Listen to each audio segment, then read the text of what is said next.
Okay, so are we headed for civil war? Yes, I, I think we are.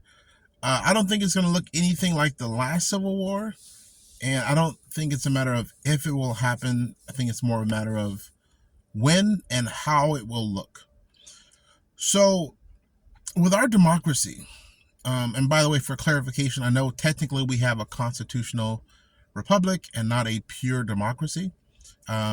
Main difference there is constitutional republic kind of protects the rights of the minority, and so it doesn't allow the majority to pass bills if those bills conflict with the Constitution.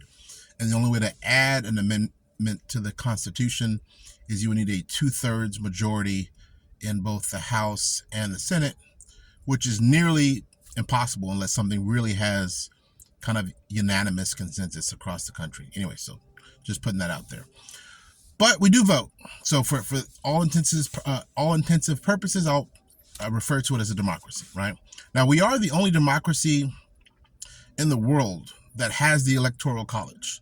So there is no other democracy where the losing candidate could have the most votes, and by a wide margin. And so the widest popular vote margin we've ever had on a national election, well, I shouldn't say ever, but in recent times, was the last election. So Biden won the election by 7 million votes, even though he only won the Electoral College by about 45,000 votes over a few states. So it would have been possible for him to both win the popular vote by 7 million votes, but lose the Electoral College and thus lose the election, which is what happened to Hillary. So she won the popular vote by 3 million votes, but lost the election to Trump by because of the Electoral College, right? So, and I think so. Two things: our democracy is really fragile, so it's kind of dependent on both sides thinking they have a realistic chance to win, right? If either side ever got to a place where they feel they have no chance to win a national election, and that's not going to change in the future, like where they just accepted, hey, we're now in the permanent minority and we're never going to win another national election, and as a result, most of the bills that come out of the White House and Congress and the Senate aren't going to be a reflection of our values. If that ever happens, that's when you have a civil war.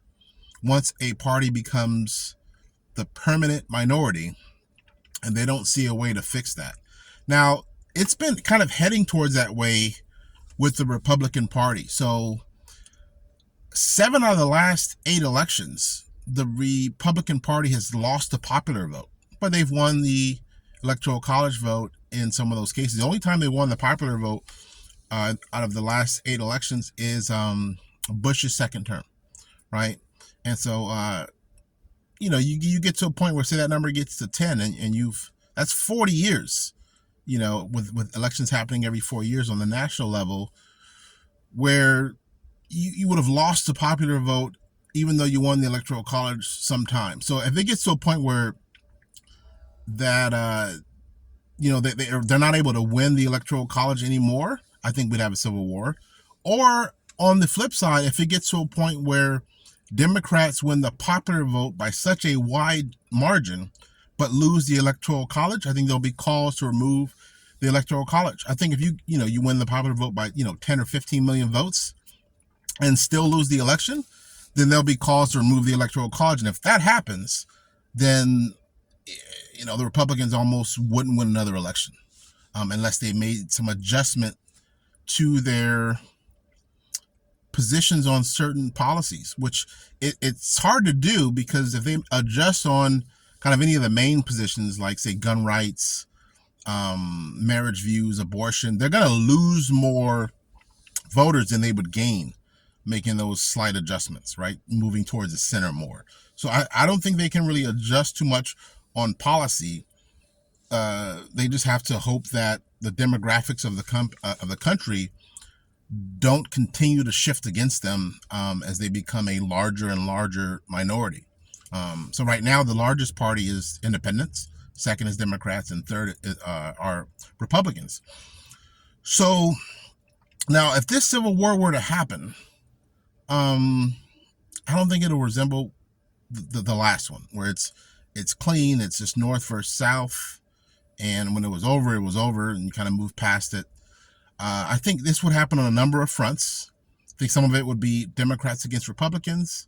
Some of it would be Republicans against the government. You might have the woke against the unwoke crowd, Christians against non-Christians, traditional against modern. I think it would happen on a number of fronts.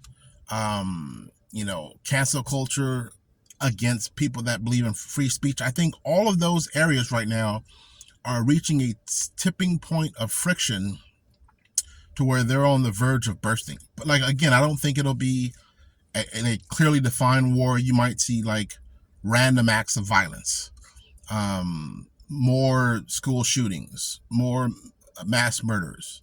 And so I think it'll be messy. And I don't think we come out on the other side intact. I don't think our country would look the same. I don't think our democracy would look the same. We may be in a more authoritarian type institution on the other side of that, just because that may be what may need to happen to quell that many, small civil wars. And so, yeah, I think a civil war is inevitable. I think our democracy is fragile. And I think it's very hard to maintain for a long time a demographic makeup that allows both sides to be so even that you go into every election with both sides decades after decades after decades, and now century after century, thinking they have a realistic chance to win. At some point, demographics are going to shift in a way where one side is going to become the permanent minority. And when that happens, you'll have war.